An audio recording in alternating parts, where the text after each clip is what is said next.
Hi, everyone, and welcome. Today on the program, we are joined by Scott Ritter, a former U.S. Marine, Major, and also a United Nations weapon inspector. So, welcome back to the program. Oh, thank you for having me. So, I think yeah, everyone's been curious where Trump is going to go with this presidency because he himself recognized that in the first administration there were too many neocons who sabotaged what he wanted to do. At least that's what he says, and he was going to put America first this time, which is what he said. But I would say that it also seems that he has some genuine desires to end different wars, including the war against Russia. But now, of course, it brings together both the America First, but also the neocons. I'm never sure if this is to play the good cop, bad cop, or if it's just doesn't have control over his administration. But do you see the neocons then having pulled in Trump? Well, I don't see the neocons having pulled in Trump. I see the neocons. Look, when Trump won this election, he made it clear that he was going to try to improve on mistakes he had made in the past. I think he understood the role played by Mike Pompeo and John Bolton in undermining the national security objectives and priorities that he had laid out, and that he lacked the experience and he lacked um, the assistance of people he could trust. Um, and one of the reasons was that the political reality of Washington, D.C. is such that the bench upon which you select your cabinet members is actually not very big. And in order to get on that bench to begin with, you have to have experiences that um, are linked to decades of American national security policy where the neoconservatives have dominated. So in order to become relevant, to be relevant, you had to be willing to play that game and march to the beat of their drum. So Trump still needs to rely on that bench. He can't, there's not a sufficient pool of manpower available to him where he could staff the totality of his cabinet and senior positions with people who didn't come from the establishment. And the other thing is that the likelihood of Congress or the Senate, um, allowing Trump to just come in with a clean slate. The Senate is in itself an embodiment of the deep state. These senators are elected for 6-year terms. Many of them have served multiple terms in office. They have been in Washington, D.C. They help define the power establishment. And so they need allies within the administration. So there's a political game being played where Trump has to appoint, a certain number of people in order to give his cabinet the balance necessary for the Senate to allow him to move forward. Um, and so that's what I see has happened here. Secretary of State Marco Rubio is a classic, you know, neocon, deep state pick. Um, Anybody who believes that he's loyal to Donald Trump doesn't know little Marco. The two men hate each other, but it's political necessity on both parties, and I believe that this appointment was brokered by Miriam Adelson, who gave Trump a lot of money and said they wanted Rubio, and I think Rubio was talked to and told that you're going to have to play the game for a little while. But he's not going to play the game in a way that undermines his credibility and his viability going forward. Little Marco still wants to be president of the United States one day. He's young enough, and now he has a platform to promote, you know, his name. So he will, fight against Donald Trump. But at the end of the day, Trump is still calling the shots, not little Marco, and not anybody else. Keith Kellogg's not calling the shots. Scott Bessent isn't calling the shots. Donald Trump is calling the shots. He's far more assertive this term than he was during his first term.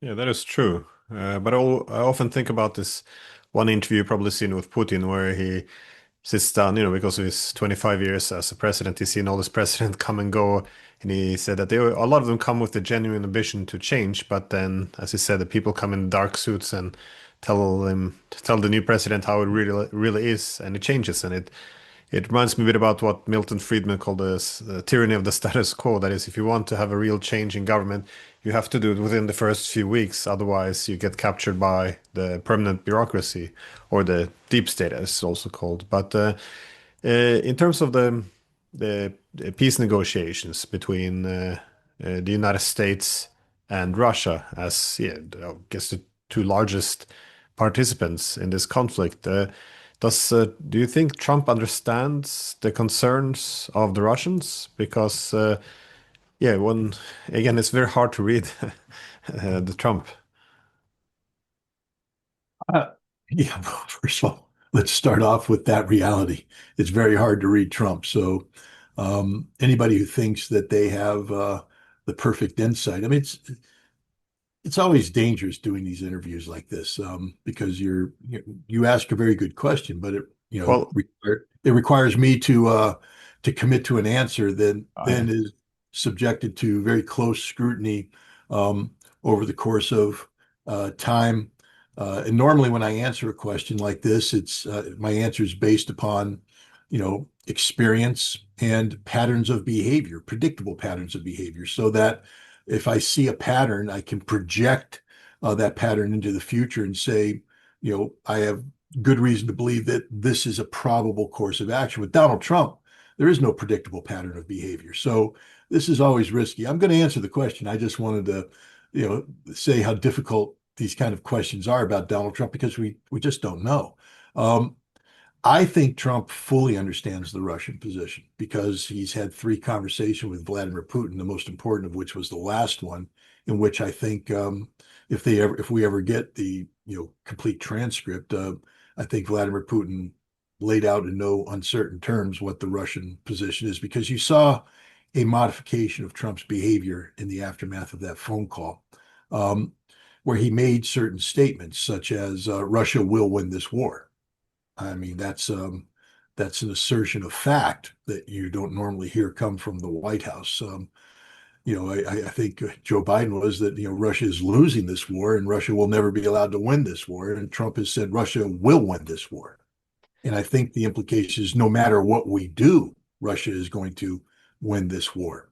Um, and I also think that there's a sense of futility on his part, meaning it's futile to continue repeating the past practices of the past, the practices of the past, because they haven't worked.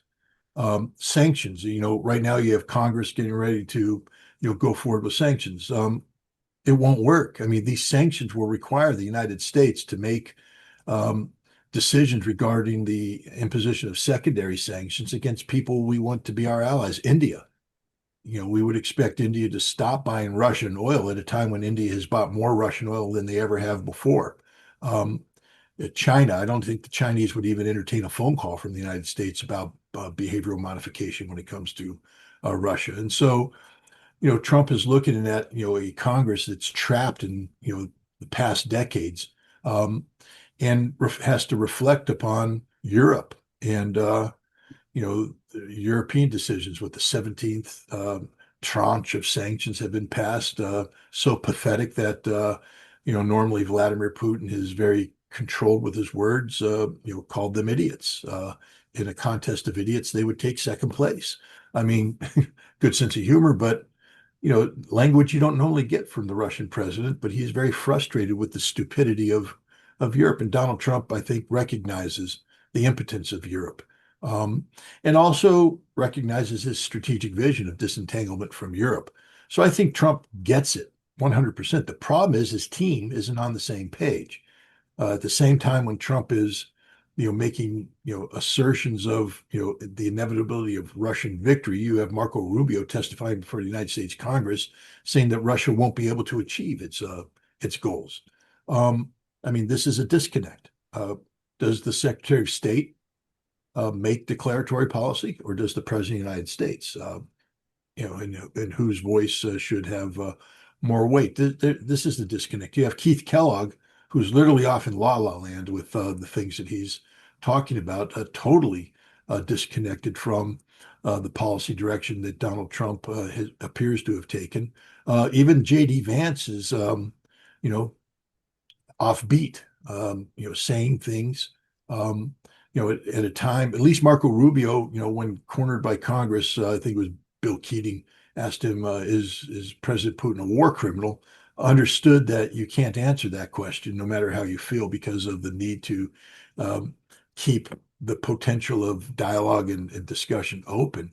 Um, but J.D. Vance is giving a speech at one of the military academies where he says that Russia is our enemy and that we have to prepare to go to war and fight them.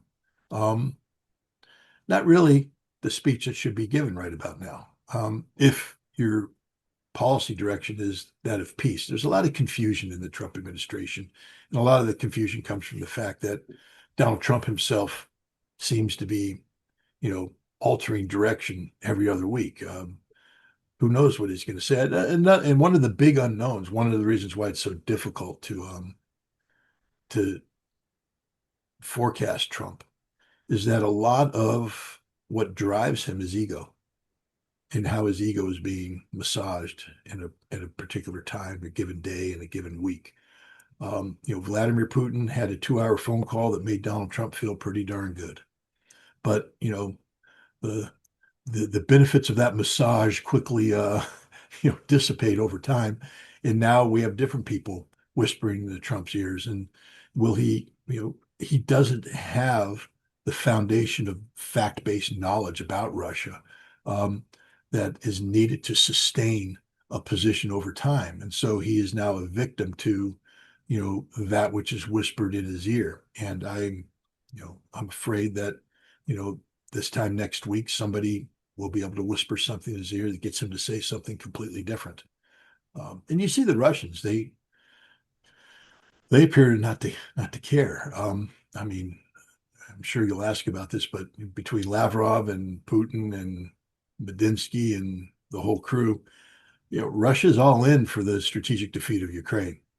There's no room for Russia to yield on any of the issues that Europe and the United States would like them to yield on to create this potential of compromise.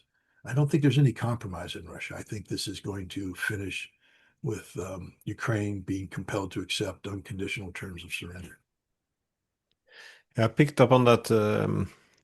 Yeah, Trump. Now, sorry, Rubio being confronted with this. Do you condemn the war crimes? It's interesting. It fits very well in with the European war propaganda model we have as well, because they start off with the moral position that don't you find it morally questionable, or wouldn't you condemn this? And of course, if you don't condemn it, you're a horrible person, and you're finished.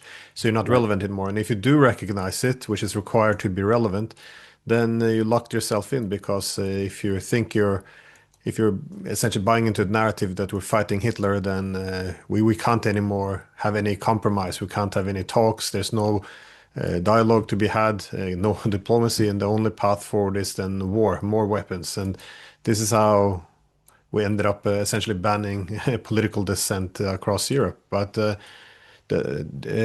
because it looks like Trump has at least two occasions that NATO expansion provoked the Russian invasion.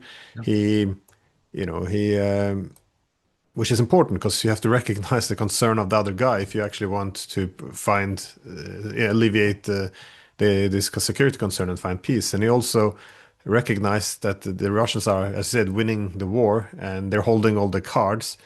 So, and if he then understands also that Russia has some security demands which are non-negotiable, such as not having NATO soldiers in Ukraine, such as the proposal by Keith Kellogg, as you described as La La Land. How yeah, well, what is the path forward then? If the Russian, no, sorry, if the Ukrainians and the Europeans refuse to even, I mean, it's not even that they don't want to.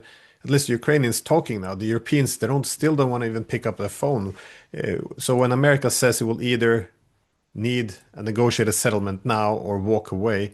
Is this already a done deal that they will walk away, or do you think they can pressure the Europeans to, start to see the world as it is?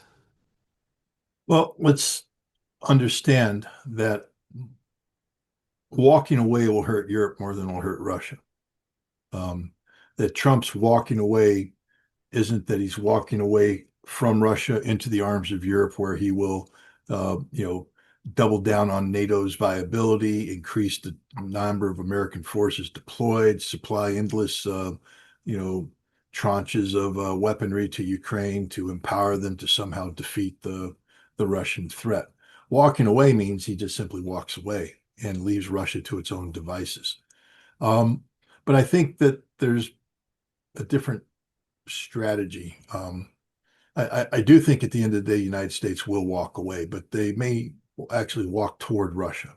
Um, we have the Russians are the instigators of the 1,000 to 1,000 trade. They're the ones who put that on the table. So in the mind of Donald Trump, it's the Russians that pushed for this, and they get points. Um, I think either Medinsky or Lavrov recently said that as soon as this prisoner trade is done, Russia will provide in writing the blueprint for a negotiated settlement, which is one of their obligations under the Istanbul II discussions. So Russia will be checking off all the boxes it needs to check off to be seen as being compliant, which is what Putin said. And so Trump's ego will say, I talked to Putin, we made these agreements, and the Russians are living up to their end of the agreement. The problem will come with Ukraine. I mean, one of the interesting things that came out of this Istanbul too is the conversation. I think it was reported by Medinsky that he had with Yermak about where Yermak said, you guys got it far easier than we do because you only have one boss. We have three. A stunning acknowledgement by the head of or one of the senior members of the Ukrainian delegation that Ukraine is not a sovereign state, that Ukraine has no sovereignty. Sorry, was this comment made public? I didn't catch it. My wife, who is a fluent Russian Yeah. speaker and follows the Russian press, hit me with this morning, and she Oh, okay. normally wouldn't commit to something unless she triple checks. So I will do. I will do my. Fact Well, I is, wasn't questioning. It was no, no, no. I fascinating know, I know, comment. I know. Yeah. When we talk, my mind goes to answering questions, and so I would have preferred to do this, but while we're talking, I am going to ask her for the source of Medinsky,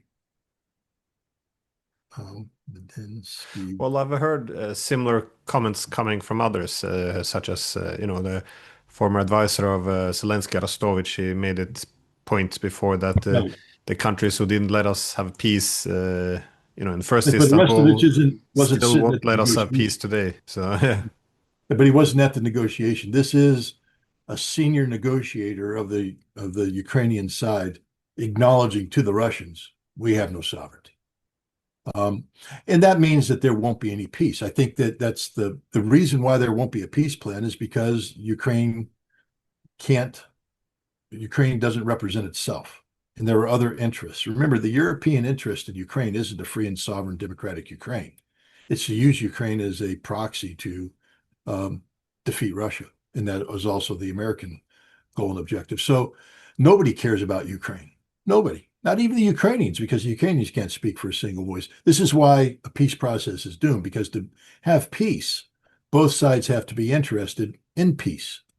Ukraine is not interested in peace, not at all. No one has articulated anything in Ukraine that remotely resembles reality when it comes to bringing it into this conflict.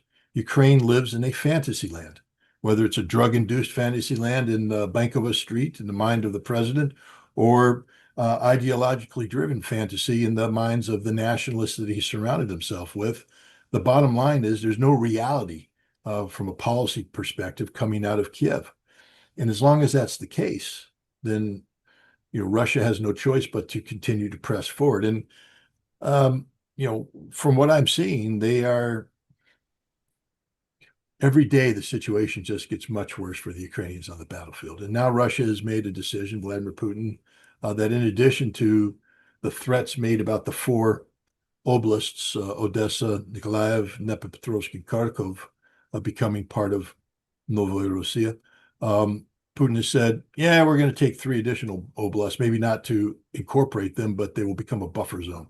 Um, and so Chernihiv, Sumy, and Kharkov now are on the block for different purposes. Ukraine's shrinking as we speak. And the one thing about the Russians, they don't commit. Vladimir Putin doesn't commit to something, then walk away from it. So, this commitment is not, I don't believe, a negotiating ploy where he puts something on the table only to withdraw it when a counteroffer is out there. This commitment was made because there is no viable negotiating partner in Ukraine because Ukraine doesn't speak with a single voice. And so this is Vladimir Putin doing what is necessary for Russia to achieve the terms that it demands for peace. And one of the terms is that Ukraine will never again be allowed to put at risk the territory or the people of Belgorod and Kursk. Yeah, you sound a bit almost word by word like the Arestovich there. He makes the same point as well that yeah, the state more or less has captured, and yeah, some of the rationality is now absent. Also focusing on the failure to actually make a peace because they're in a horrible position at the moment. Or as you said, of course, the front line's been crumbling a bit for a while, but only on the last few days, what's happening? It's yeah, this idea that the front lines can be as stable as they were in the past. I think this is gone, and but it still begs the question of what do you see if the Americans walk away and the Europeans still, refuse to pick up a phone, and Ukrainians don't come together with a common position. How does this play out? Because you say they will get an unconditional surrender. What will Russia demand or take in such a surrender in terms of territory? Do you think they will go for annexing some more regions or simply doing some buffer zones? What do you think? Well, if the Russians could get anything they want, what would they want? What would they demand? Because in Europe, people are convinced that Russia would take all of Ukraine, but again, this is a bit la la land as well. But what would they take? I firmly believe that if Russia could write the script, that Russia would have had Crimea, a land bridge to the Donbass, and that's it. And they didn't even want the land bridge. They were willing to give that land bridge away. What Russia wants is a stable Ukraine. What Russia wants is a Ukraine that is not hostile to Russia, that doesn't operate in opposition to Russian interests. A new government, that's what Russia wants. The absorption of territories is not something that comes free of cost. The conversion of Kherson and Zaporizhia. I spoke to the governor of Kherson, and it is not just that you have to deal with the consequences of war, but you are converting Ukrainian oblast that has been subjected to deterioration while Russia was emerging from the nightmare of the 1990s and improving its quality of life. Ukraine was deteriorating, especially in the peripheral oblasts where you had a Russian language dominated population. They were not a priority in terms of investments, infrastructure investments, et cetera. So the Russians saw this when they took over Crimea in 2014, the horrific damage that had been done to the infrastructure of Crimea, that Russia's now been compelled to spend billions of dollars to fix, and they're still working on it. That exists in Kherson, that exists in Zaporizhia, that of course exists in Donetsk and Lugansk. All of these four oblasts have to be brought up to Russian national standards, and this is very expensive. So the idea now of absorbing, Odessa, absorbing Dnipropetrovsk, absorbing Kharkov and Nikolaev, yes, you get to draw a nice little line on the map, but you own that, which means you got to bring it up. That's a big expense, an unbudgeted expense. There's no budget in place for the billions of dollars needed to bring these territories up to Russian standards. So I don't think Russia wants that. I don't think Vladimir Putin wants that. He looks at the Russian reality and says, we're doing okay. We have an economy that's functioning, that's growing. But the last thing we need to do is sink it by bringing in these unfunded mandates that are brought about. So they will only take these four oblasts have driven to that decision point by, the realities of national security. And I think that's what's going to happen. I do think they're going to take Odessa, Nikolaev, Dnipropetrovsk, and Kharkov. And I do think that the mechanism of absorbing these will be through referendum that are carefully controlled by the Russian Federation. I do believe that there will be a new government put in play. You saw, I mean, if the rumors are correct, this former advisor to Viktor Yanukovych, who lives in Spain, was in Kiev in May. I forget in May 14th or 19th or something of that nature, having meetings with senior Ukrainian officials, including some rumors say Zelensky.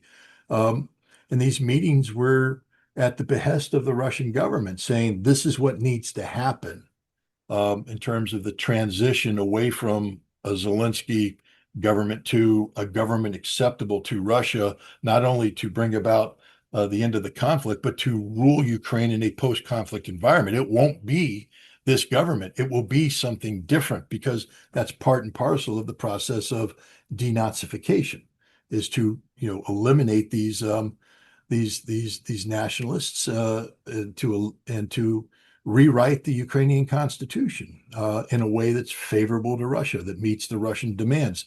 This guy was killed because of it. And but the Russians, I've spoken to former prime ministers of Ukraine that are now in Russia. I've spoken to other officials. They are looking to a post-conflict reality where Russia is in control in Kiev, and that's a necessity. Now, is that sufficient? If Ukraine wants to fight to the death, um, I mean, Russia's already said, in addition to the four oblasts that I believe will now be occupied by Russia and subjected to um, eventual referenda for joining Russia. Um, Kharkov is one of those, but now we have Sumy and Chernihiv that are going to be buffer zones. I don't know if there'll be buffer zones in their totality or 150 kilometers from the border, but we're talking about significant swaths of territory. Will Russia seek to incorporate these territories as well, or just use them as a demilitarized zone, and eventually return them to Ukraine? One of the things that haunts Russia is post-conflict stability in Ukraine, because it's not Russia's interest to have this cancerous tumor existing on its border. Ukraine is a large nation, still large if they lose the oblast. It's who's going to rebuild it? How's it going to function economically? By absorbing Odessa, Kharkov, Dnipropetrovsk, you're taking away vital industries. You're taking away access to the Black Sea, literally strangling Ukraine to death. This is problematic for the Russians. It's another reason why the Russians may not, have been so keen on forcing the Odessa issue. Um, but now Ukraine has given them no choice. And so we're coming to what I've spoken in the past, what I call the Odessa moment, um, which is that period in time in the conflict where Russia will make a pause and give the Ukrainians a chance to end the conflict on based on present reality. And if Ukraine refuses, then Russia makes the commitment to Odessa. And I think we are at the Odessa moment. But now the question is, what's next after that? And I call it the Lvov moment, um, where Russia will have to make a decision. Um, they're not going to absorb Lvov or Western Ukraine, but if you get in a situation where you have a Russian-oriented government in Kiev that's not, and let's talk about a government in exile that forms up in Lvov, that government in exile cannot be allowed to exist. And as part of denazification, Russia will have to physically occupy Kiev, Lvov, and begin the process of the physical extermination of whatever they define as Nazi elements. I think Russia would prefer not to do that. It's a very risky move, but Russia's not walking away from this conflict, leaving situations unresolved. They've said that their goal is to get to the root causes of this conflict so that when this conflict ends, there will never be another conflict. And that can't happen as long as Lvov is in the hands of Western Ukrainian nationalists who seek confrontation with Russia.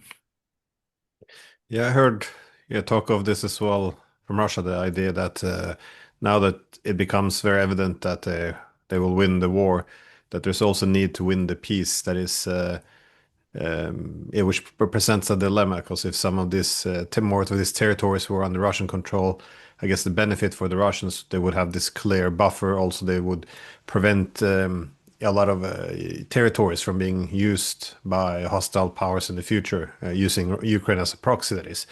On the other hand, if they take too much and I guess destroys too much of the infrastructure, if Ukraine becomes a basket case, it's not going to be great for stability on Russian borders either. And it will also, I guess, makes relations with Europe even more unstable as well. But yeah, it was a very hard dilemma to solve. Uh, yeah, my last question was more on the uh, how you see the. I guess you mentioned before the moral question being put to Rubio as it looks like Trump understands the basics. You know, the war's being lost, the Russians hold the card, but at the same time, as we all see in Europe, the moral question always comes in. That is, it's said that these territories of Ukraine that it's not just that Russia gets them because it's Russian. It will disrupt international law. So some of it, based on the legal issue. But I think it was Rubio who said that. Yeah, Trump. No, sorry. Yeah, Russia doesn't. They're not entitled to any of this. It's not theirs to put claims to. And if well, once countries start to talk about justice, they tend to often lock themselves into positions, irrespective of the realities on the ground. The problem, obviously, is always that justice is, very subjective. If say it's not just for Russia to annex Donetsk city, you can say, well, it's not just for Kiev, but for the people in Donetsk who might not want to live in Ukraine anymore. It might be just. So again, just depends on, yeah, from whose perspective. But that being said, do you see this new word language being used a bit by Marco Rubio and others in the government may again lead to a more aggressive policy now towards, or at least less accommodating? There is that risk. I mean, because look, there's an obvious retort, but I don't see anybody in the United States who's politically viable having the courage to say that. But I'd be more than happy to come to any European capital and stare their leaders in the eyes and hit them with, the following challenges. Was it just to dismember Germany in a post-World War II environment, giving Silesia to Poland and dividing Poland up, giving Eastern Poland into the Soviet Union? Was this just, or was it necessary for regional stability and security? Was it just for the United States and Europe to support the Croatians to carry out a policy of ethnic cleansing to drive Serbians out of Croatia so that you had a more ethnically homogenous Croatia in a post-conflict reality? Just or reality? And when we speak about international law, no one's been able to contradict the Russians' articulation of Article 51 of the United Nations Charter in regard to the decision to go into initiate the special military operation. Collective self-defense is not just a principle that Russia invented on the spot, but a principle that was applied by NATO and the United States in justifying their intervention against Serbia and Kosovo.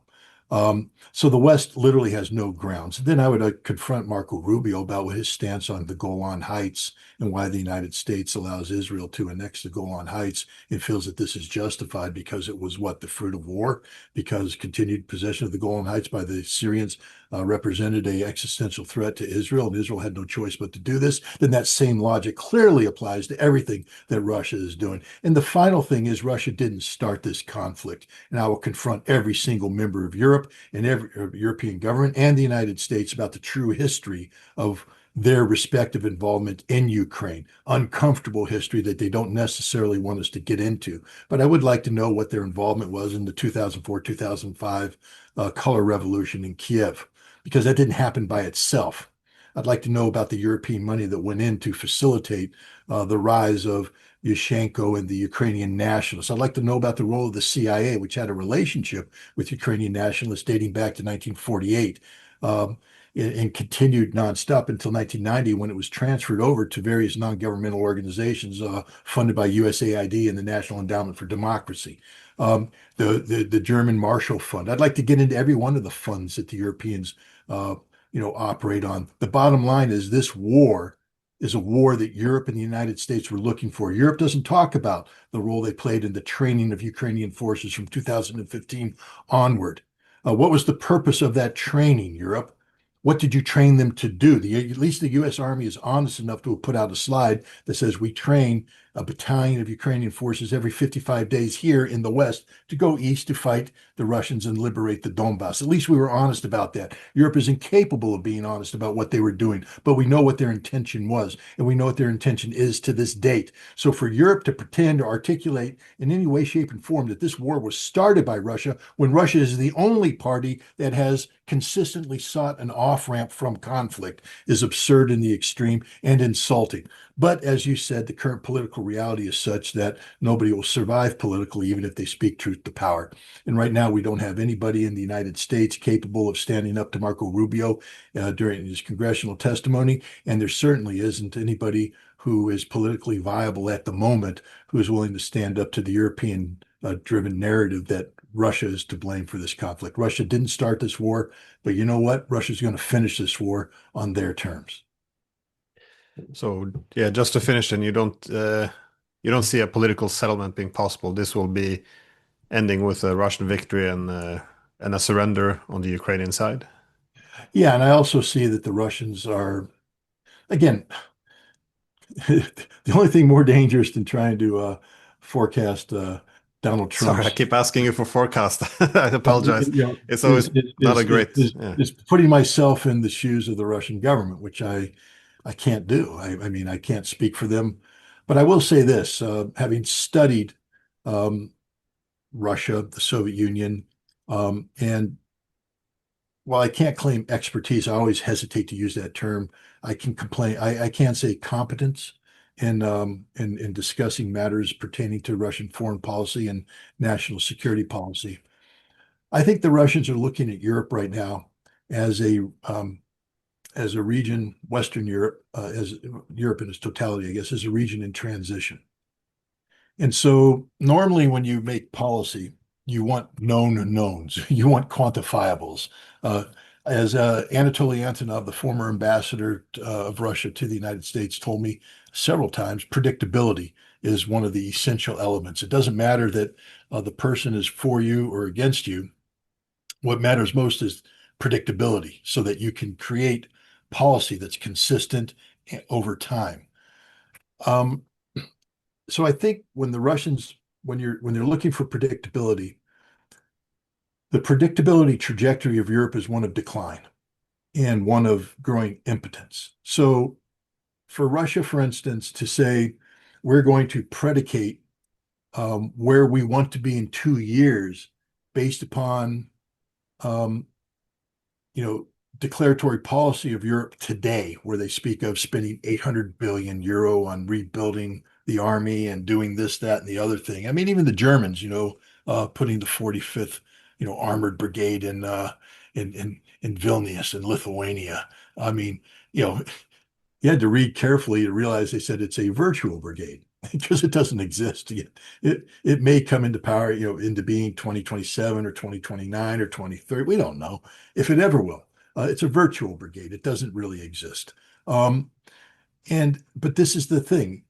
All of Europe's power potential is virtual. You had Mark Rutte acknowledge that Russia is producing 4 times the amount of artillery ammunition than all of NATO combined, and that includes the United States.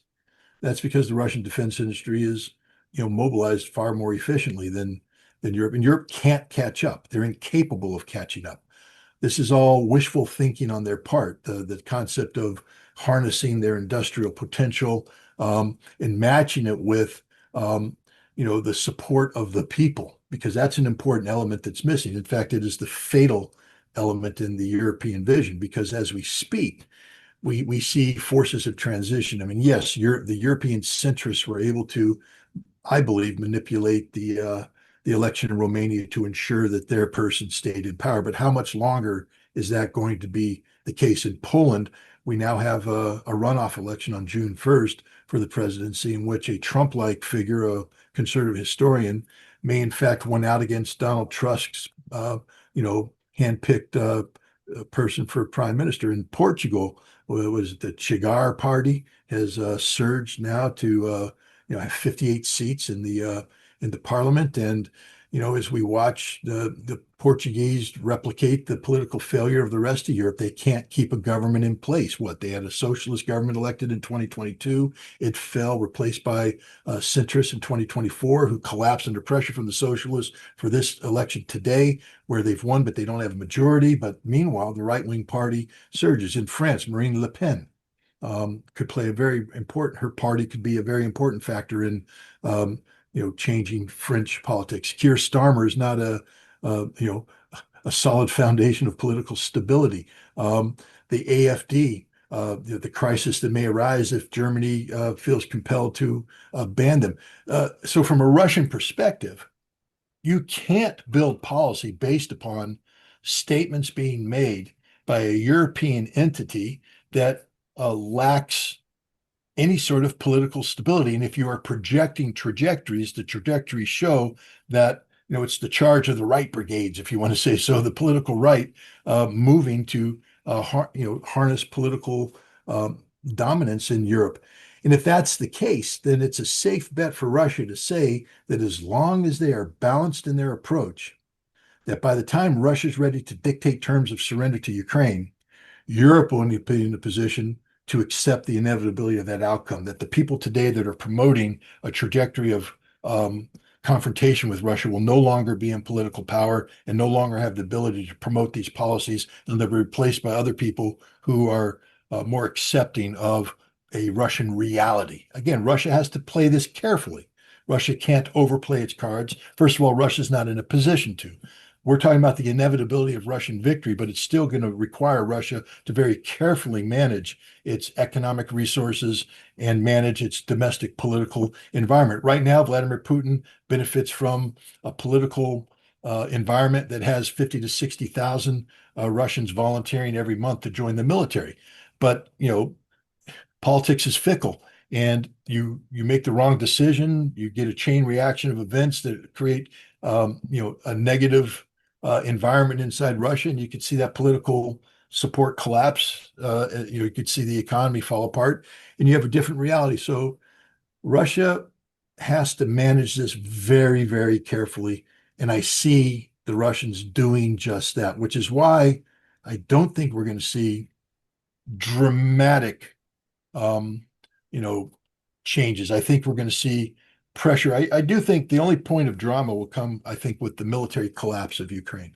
I do think that we're getting close to that point. But they've shown themselves to be surprisingly resilient, etc. The other thing that might be coming up is the political collapse of Zelensky.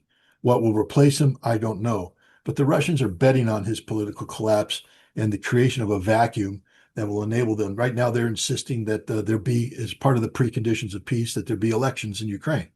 Um, but again, I think the Russians are going to be very measured, but they're moving towards um, resolving the totality of the problem, which includes Lvov. And I think that they're going to time this with the degradation of centrist political control in Europe.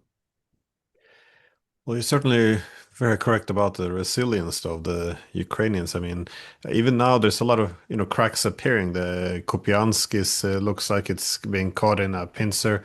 You have this huge advancements going down in Zaporozhye region. Siversk might also come under might fall, and after this you have the whole Slaviansk area as well. So after Konstantinivka as well. So there's a lot of things happening now, but so it feels like the collapse is intensifying a bit, but it's also, yeah, one shouldn't underestimate, I guess, the Ukrainians, because I thought that they would have, I thought they would have begun to fall apart already, but yeah, they're holding in there though. So Well, I think it, one of the when we talk to the Lvov moment, one of the reasons why I bring that up too is and again, this is big brush analysis, so take it for what it is.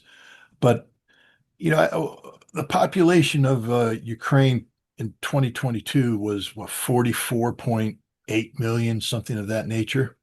And today, um, what we see is 3.5 million people, Eastern Ukrainians, have taken Russian passports in the newly constituted, uh, republics or oblast districts of Russia, Kherson, Zaporizhia, Donetsk, and Lugansk. Another 1.5 million Eastern Russians have fled to Russia.